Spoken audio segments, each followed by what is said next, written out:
João capítulo 14, versículo 1 diz assim: Não se turbe o vosso coração, crede em Deus, crede também em mim. Na casa de meu pai há muitas moradas. Se não fosse assim, eu o teria dito: vou preparar-vos lugar. E se eu for e vos preparar lugar, virei outra vez e vos levarei para mim mesmo, para que aonde eu estiver, estejais vós também. Antes de nós entrarmos dentro do capítulo 14, no versículo 1, quero chamar a sua atenção para nós fazermos algumas observações. Quem escreveu este livro? O apóstolo João escreveu esse livro. Em todo o livro ele se refere a si mesmo como o discípulo a quem Jesus amava. Você vai ver isso registrado em João capítulo 13, versículo 23, João capítulo 19, versículo 26. João e seu irmão Tiago eram pescadores.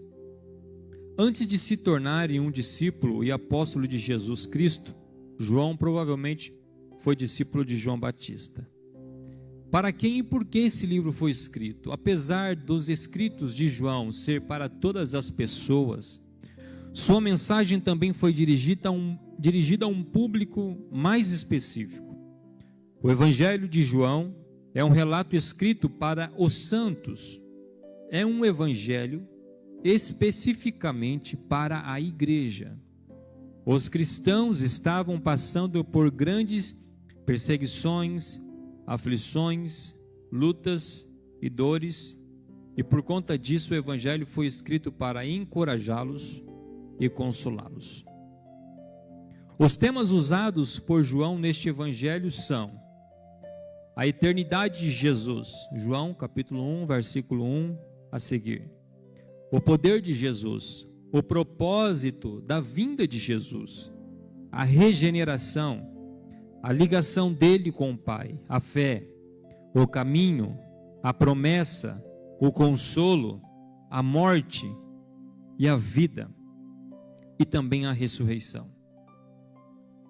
Estes são os temas, o pano de fundo deste evangelho, a qual foi escrito por um discípulo amado, o discípulo de Jesus, João, aquele a qual foi o último discípulo a descer à sepultura. E possivelmente João escreve este evangelho na sua velhice, estando ele em Éfeso, depois de ter passado por grandes perseguições, por grandes afrontas, por grandes problemas e dificuldades. João escreve este evangelho retratando algumas situações, dentre elas esta do capítulo 14, a qual nós estaremos compartilhando com vocês. Mas a intenção de João é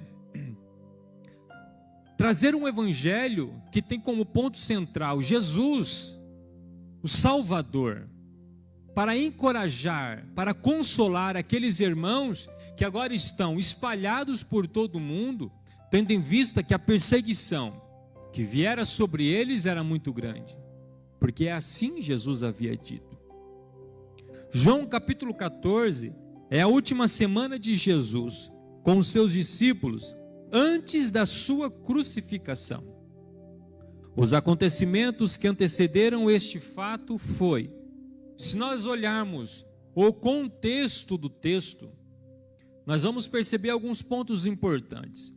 João capítulo 13, versículo 1, Jesus lava os pés dos apóstolos.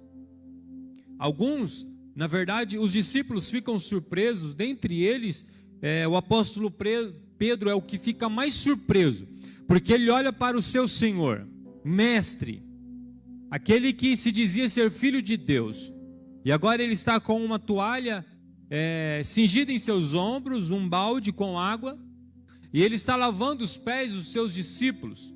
E Pedro vai dizer assim: não, Senhor, eu que tenho que lavar os teus pés. Jesus vai dizer para Pedro assim: olha Pedro, se eu não lavar os teus pés, você não tem parte comigo. Pedro vai dizer então, não somente os meus pés, mas lava minha mão, minha cabeça, o meu corpo inteiro. Jesus vai dizer, não, aquele que já foi lavado não necessita tomar um banho por completo. A palavra já fez o processo de limpeza no coração. João capítulo 13, versículo 21, Jesus prediz quem era o traidor.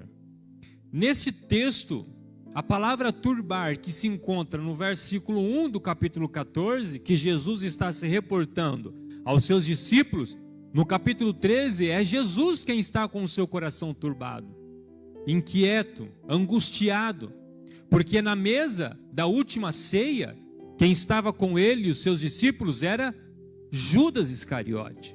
Este era o traidor. E a Bíblia vai dizer neste texto de João 13, capítulo 13, versículo de número 21. Se você puder abrir a sua Bíblia rapidamente, João 13, 21 diz: tendo Jesus dito isto, perturbou-se em espírito e afirmou: em verdade vos digo que um de vós me trairá. Os discípulos olharam uns para os outros, sem saber de quem ele falava.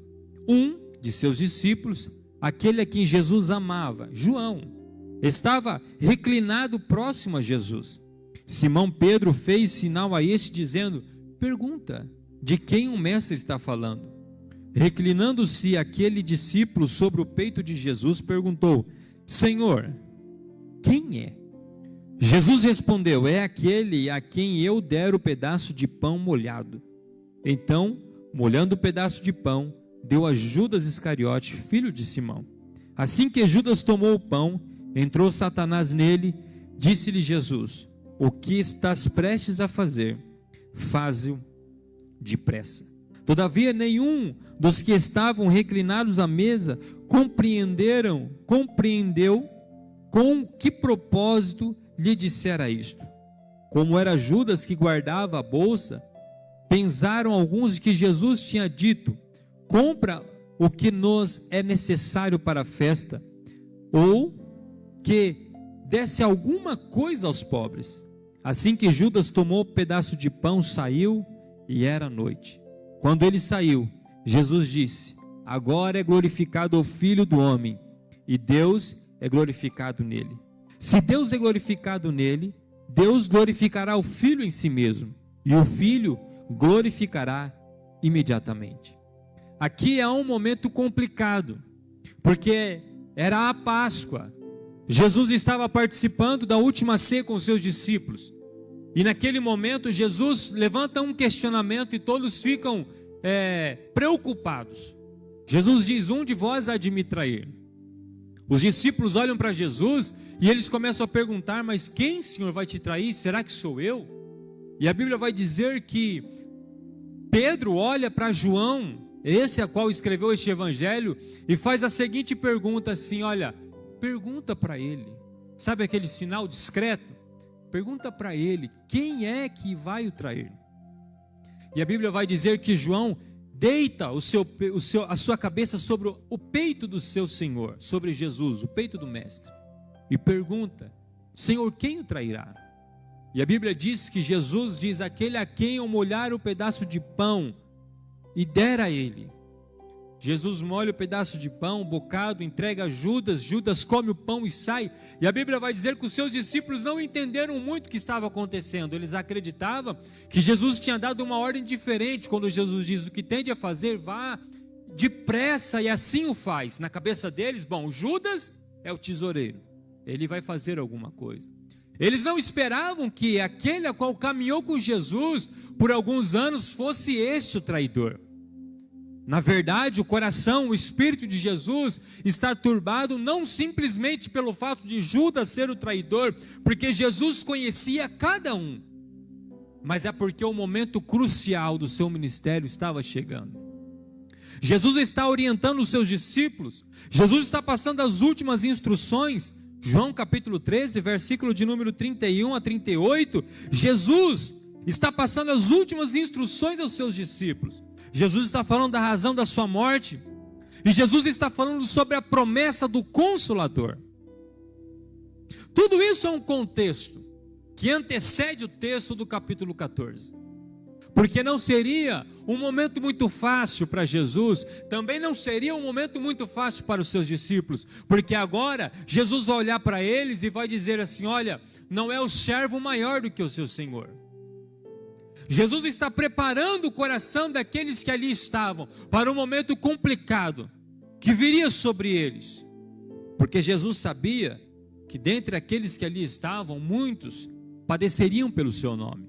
Muitos outrora morreriam crucificados, jogados às covas dos leões, seriam cortados ao fio da espada, outros seriam lançados no fogo, outros seriam queimados, e assim muitos e muitos padeceriam, mas a única certeza e convicção que Jesus teria naquele momento era acalmar o coração daqueles que ali estavam.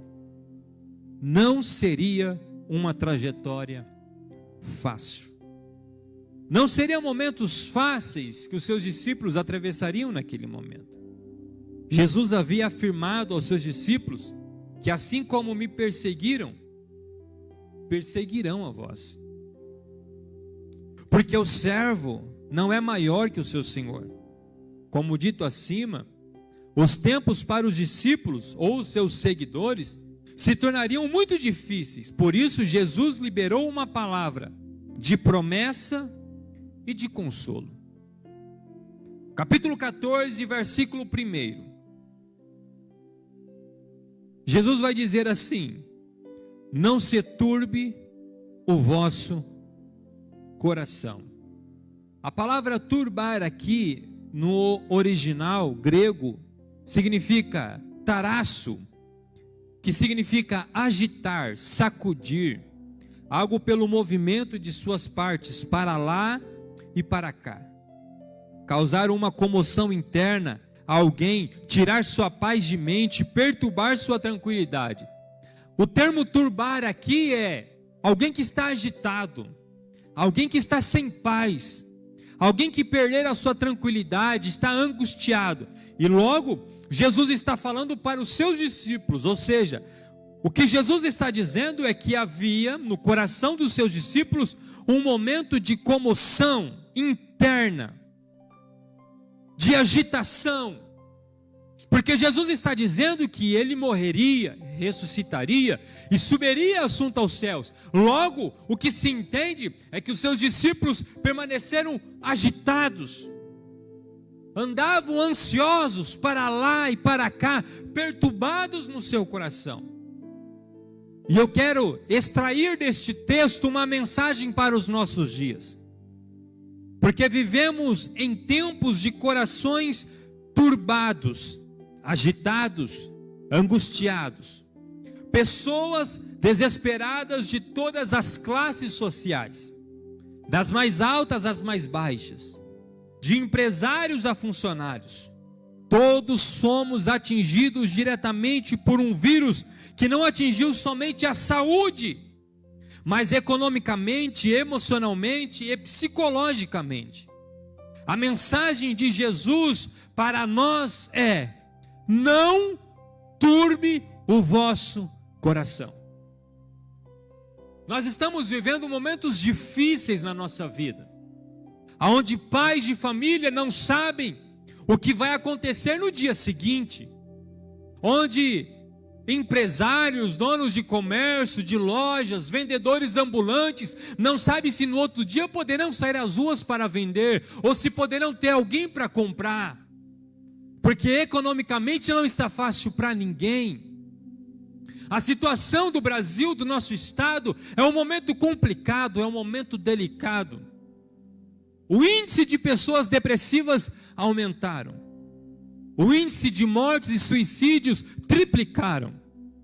O índice de pessoas, de mulheres sendo maltratadas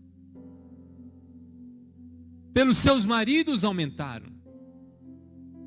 Pessoas estão angustiadas, estão agitadas, estão sem dormir noite e dia, dependendo de remédios, dependendo de medicamentos. Assim como os leitos de UTI estão superlotados, as clínicas psiquiátricas também. Porque as pessoas não estão apenas adoecendo na área da saúde, mas psicologicamente existem muitas pessoas doentes, muitos jovens doentes, muitos pais de famílias. Há um complexo na saúde e na área emocional, psicológica. Você vai no centro da cidade para comprar aquilo que é necessário, entrar no mercado. Quando você sai do mercado, existem pais de famílias que estão ali pedindo alimento, porque tem na sua casa o seu filho, a sua filha, a sua esposa, que depende do provedor, mas o provedor não consegue trabalhar. Um vírus que desestabilizou toda a estrutura de uma sociedade. É por isso que o Espírito de Deus tocou no meu coração nesses últimos dias. Porque o que nós vemos, ouvimos e cansamos de ouvir, todas as vezes que navegamos no Facebook, todas as vezes que entramos na televisão, todas as vezes que ligamos os nossos rádios, são índices e índices de desemprego, de morte e pessoas extremamente angustiadas. Mas hoje o Espírito de Deus traz uma mensagem de alento e de consolo para a nossa alma. Porque a mesma mensagem que Jesus traz aos seus discípulos para prepará-los por um momento difícil que viria, é a mesma mensagem que Jesus prega aos nossos corações hoje. Não turbe o vosso coração.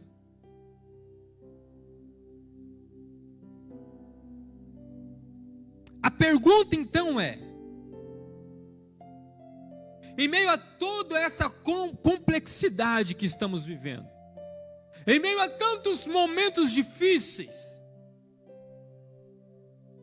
a meio a tantas lágrimas, tantas percas, tantos desesperos, a pergunta então é: como não me turbar em meio a tantas dificuldades? Como? Como não me agitar? Como não agitar o meu espírito? Como não ficar inquieto? A resposta para essa pergunta, ela parece ser fácil, porém ela não é.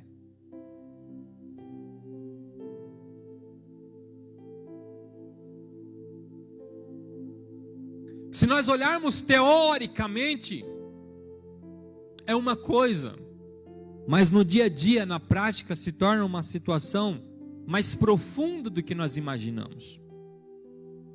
João capítulo 14, versículo 1 diz: não se turbe o vosso coração, ponto e vírgula. Como faço para não perturbar? Como faço para não perder a tranquilidade? Como faço para não perder a paz na mente? Jesus vai dar a receita. Jesus vai dizer assim: crede em Deus, credes também em mim. Nós vamos entrar aqui no mérito do texto, mas existe uma explicação. E na verdade a intenção de Jesus para os seus discípulos não é separar Jesus de Deus, não é dizer que Deus é um e Jesus é outro, mas o termo crer em Deus, crer também em mim, traz exatamente a afirmativa de que para um judeu crer em Deus é fácil, mas crer que Jesus é o Filho de Deus, é aí que estava a divisão ou a dúvida que permeava no coração de muitos. O que Jesus está dizendo para os seus discípulos é que Ele e Deus é o mesmo. Jesus vai dizer mais abaixo: assim como eu e o Pai somos um. Filipe vai dizer: Senhor, mostra-nos o Pai. Jesus vai dizer assim: há tanto tempo convosco, Filipe, e me perguntas, mostra-me o Pai? Quem vê a mim, vê o Pai. Então a intenção de Jesus para aqueles que ouviam os seus discípulos era trazer a seguinte afirmativa: eu e o Pai, que é Deus, somos um. Então, o sentido ou a resposta para a pergunta, como me permanecer tranquilo ou descansar a minha alma em Deus, em meio a tantas dificuldades da vida? A resposta está no versículo 1, na parte B. Credes em Deus, credes também em mim. O verbo da palavra aqui é crer. A palavra crer parece tão simples ao falar, porém quando vamos colocar em prática, parece que existe um abismo entre mim e a minha fé. Porque uma coisa é eu dizer, eu creio em Deus. A outra coisa é eu crer em Deus. Porque a palavra crer é exatamente algo muito mais profundo do que algo teórico. Eu olhar para você que está aí me assistindo hoje e fazer uma pergunta assim, olha, digita um amém, quem crê em Deus. Agora outra coisa uma coisa é você digitar, outra coisa é amanhã cedo, quando você acordar e se deparar novamente com todas as dificuldades da vida, é olhar para dentro do seu coração e permanecer assim na posição, eu creio. E às vezes é aí que está o abismo, a distância que está entre eu e a minha fé. Porque o que Jesus queria daqueles discípulos, o crer aqui é incondicionalmente, sem condições ou recurso, não olhar para nada, a não ser para Deus. O crer aqui é incondicional. A palavra incondicional significa que não depende de, não está sujeito a qualquer tipo de condição, restrição ou limitação, incondicionado. Eu creio em Deus incondicionalmente às circunstâncias. Eu creio em Deus, Ele é o protetor, Ele é o provedor, incondicionalmente de qualquer coisa. A questão é, eu creio, mas a minha fé muitas vezes está condicionada a circunstâncias, a limitações, ao espaço e ao tempo. Eu creio em Deus, mas para Deus fazer isso, é como se eu tivesse que trilhar um caminho para Ele, mas Deus precisa vir por aqui, mas Deus precisa fazer assim, e na verdade, Deus não tem uma forma de trabalhar. O apóstolo Paulo vai falar sobre a multiforma do agir de Deus. É um Deus que trabalha de maneiras diferentes. O que nós devemos fazer é crer, é entregar tudo. A minha vida, a minha casa, a minha família, o meu trabalho, a minha empresa, é entregar tudo na mão dele, incondicionalmente. Crer é descansar. O descansar não é simplesmente seguir as restrições dadas pelo governo de ficar em casa, mas é quando poder trabalhar. O descansar não é ficar deitado na cama até meio-dia esperando que o pão vai cair do céu, é acordar de manhã, ir para a luta acreditando que Deus abre portas. Eu vi outro dia desse um vídeo de uma mãe que estava vendendo alguns refrigerantes, água, para poder trazer o pão para sua casa. Não tinha mais arroz. O único pacote de feijão que tinha, ela havia cozinhado naquele dia. E nesse vídeo eu vejo que um rapaz parou na rua e ela estava com as suas filhas e ela achava que aquele cara era do conselho tutelar e ela ficava receosa e ele falava, não, o que a senhora está precisando na sua casa? Ela falou, moço, eu preciso de uma cesta. Aquele homem pegou aquela mulher, falou, então entra aqui no carro. Ela resistiu bastante. O seu marido trabalha com quem? Meu marido é gari, ele anda pelas ruas pegando lixo, pegando papel plástico, coisas recicláveis. Ele colocou ela no carro, levou ela no mercado, pegou o carrinho, o maior carrinho que tinha, e falou, coloca tudo o que você quiser aí. Ela colocou tudo lá dentro, encheu o carrinho. Ele fez outro, pegou outra cesta com um monte de doce, chocolate, bala para as crianças, porque a mãe não havia pegado, ela pegou apenas aquilo que era essencial. Ele comprou tudo, chegou lá na casa dela, olhou para ela e disse assim: olha, está aqui. E no final ele ainda chamou ela para trabalhar. E naquele vídeo ela fala: graças a Deus, Deus ouviu as minhas orações. Sabe o que eu quero dizer para mim e para você que está aqui me assistindo nessa noite e ouvindo esta palavra? Crer em Deus vai muito além do que uma palavra pronunciada. É atitude, é depender literalmente e acreditar que aquele Deus que está no céu, Ele vai prover o necessário para a tua vida, pai de família. Oh, glória a Deus. Não vamos colocar condições. Marta acreditava que Jesus poderia curar Lázaro, porém se ele estivesse lá em Samaria, crer aqui é entregar tudo nas mãos de Jesus. Minha vida, minha casa, meus filhos, tudo. Porque quando entregamos tudo nas mãos de Deus, vivemos o que Paulo nos diz em Filipenses 4:7. Marta olhou para Jesus quando Jesus chega na aldeia.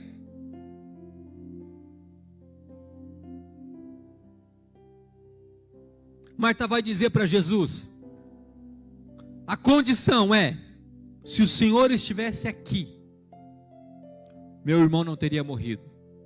Mas aí Jesus vai olhar para ela e vai dizer: Marta, crer é muito mais além do que isso. Você crê, Marta, que eu sou a ressurreição e a vida? Marta vai dizer assim: eu creio que Ele há de ressuscitar na ressurreição dos últimos dias. Jesus vai falar assim: Marta, não estabelece condições.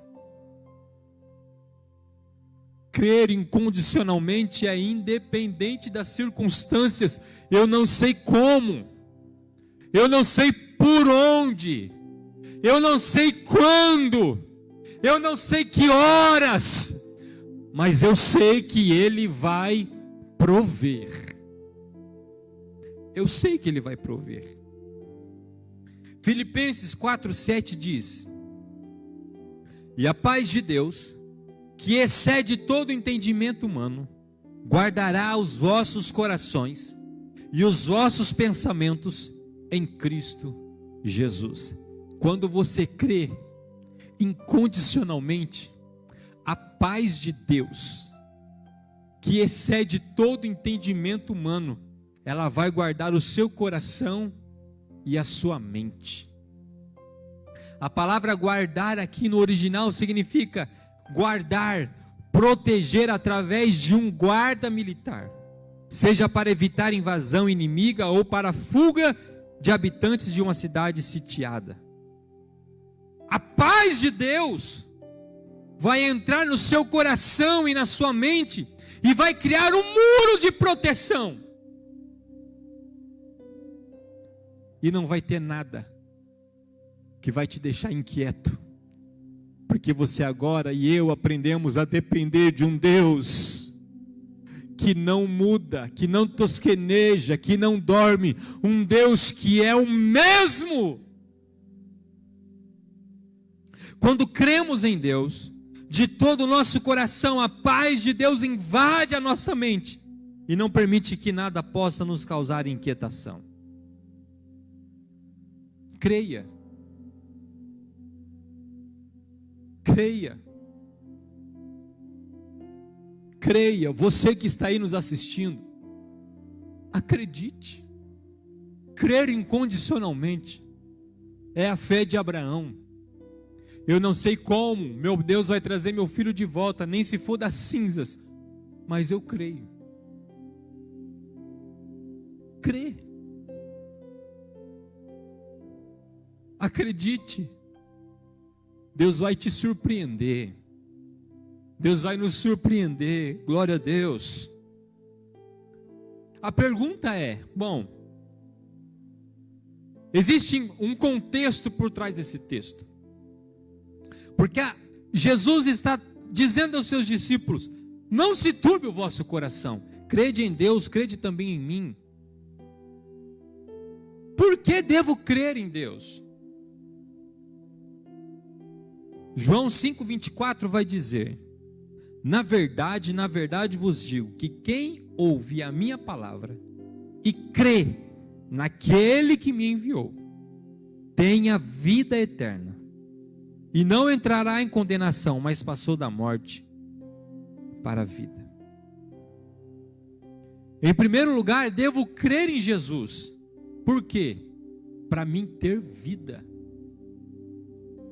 Efésios 2:1 vai dizer: e vos vivificou, estando vós mortos em ofensas e pecados.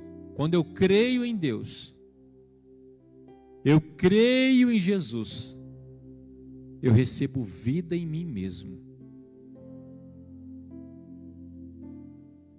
Segundo, por que devo crer em Deus? Devo crer em Deus para ter vida eterna. Agora eu tenho vida, mas eu também quero ter vida eterna. João capítulo 3, versículo 36. Aquele que crê no Filho tem a vida eterna, mas aquele que não crê no Filho não viverá a vida, não verá a vida, mas a ira de Deus sobre ele permanecerá. Mesmo em meio a tantos sofrimentos, não existe uma promessa mais consoladora do que esta: ir morar com Deus. Sabe por que eu devo crer e descansar? Porque Ele prometeu que Ele iria preparar lugar, porque na casa de meu Pai há muitas moradas. A condição de moradas aqui não significa que Jesus vai e vai preparar um lugar porque o lugar não está preparado, não. A Bíblia diz que o lugar está preparado desde a fundação do mundo. A condição de preparar aqui é o caminho. Quando Jesus diz: na casa de meu Pai há muitas moradas, Jesus está dizendo aos seus discípulos: tem um lugar para vocês lá. E eu vou preparar o caminho. Por quê? Porque o lugar está pronto, mas para entrar nele hoje vocês não podem. Então, quando eu creio em Deus, eu recebo Jesus como meu Salvador, eu tenho vida, e agora o caminho foi aberto, e eu tenho condição de morar com Deus. Irmãos, não tem uma promessa mais consoladora do que essa, de saber que um dia Ele vai voltar, porque Ele disse: eu irei e vos preparei lugar, mas voltarei para vós, e vos levarei para mim mesmo, para que aonde eu estiver, estejai vós também. A maior promessa consoladora de Jesus para os seus discípulos não é um carro bom, não é um emprego bom, mas é morar com Ele para a eternidade. Esta é a maior consolação dos salvos. A Bíblia diz: consolai-vos uns aos outros com esta palavra. Esta é a maior palavra de consolação, igreja. Nós iremos sair desta terra. É por isso que aqui nós somos peregrinos, porque nós estamos de passagem, e um dia nós vamos viver aquilo que está escrito em 2 Tessalonicenses. De repente, num momento, num abrir e fechar de olhos, ante a última trombeta, os mortos ressuscitarão primeiro, e nós que estamos vivos seremos arrebatados. Subiremos juntamente com eles e nos encontraremos nos ares. E nós ouviremos da boca de Jesus: vinde benditos de meu Pai, e recebei por herança aquilo que vos é prometido desde a fundação do mundo. Eu separei a letra de um louvor, que a minha esposa gosta de louvar muito ele. Além do rio azul, vai dizer assim: as ruas são de ouro e de cristais. Ali tudo é vida, ali tudo é paz, morte e choro. Nunca mais. Tristeza e dor. Nunca mais. Verei o grande rio da vida, claro como o cristal. Verei a face do meu mestre querido. Não haverá mais noite ali, não haverá nenhum clamor. Verei os olhos de Jesus e tocarei seu corpo enfim. Um dia, tudo isso vai ter fim. Descansa o teu coração nessa noite. Não se turbe o vosso coração. O apóstolo Paulo disse em tuas palavras: porque o viver para mim é Cristo, e o morrer para mim é ganho. Nós estamos vivendo em tempos difíceis, de lágrimas, de muitas percas e dores irreparáveis. Mas a mensagem de consolo para mim e para você, cristão, e para você que está ouvindo esta palavra: tudo isso um dia irá acabar. Nós sairemos deste mundo, nós subiremos aos céus e moraremos para sempre com o nosso Salvador nas mansões celestiais. Eu quero dizer para você nessa noite: creia em Deus, creia em Jesus, descansa o seu coração. A Bíblia diz que os que confiam no Senhor são como os montes de Sião, que não se abalam, mas permanece para sempre. Jesus está cuidando de cada um de nós.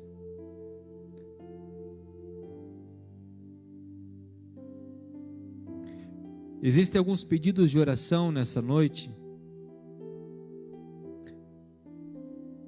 Nossa irmã Ivonete pede oração pelo Regis, oração pela avó de uma amiga do Samuel, que está com Covid-19, está internada, na UTI.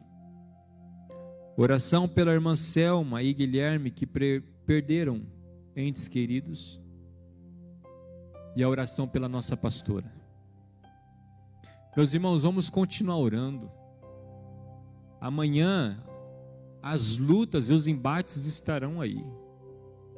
Mas vamos crer incondicionalmente. Descansar é entregar tudo e depender daquele que tem todo o poder.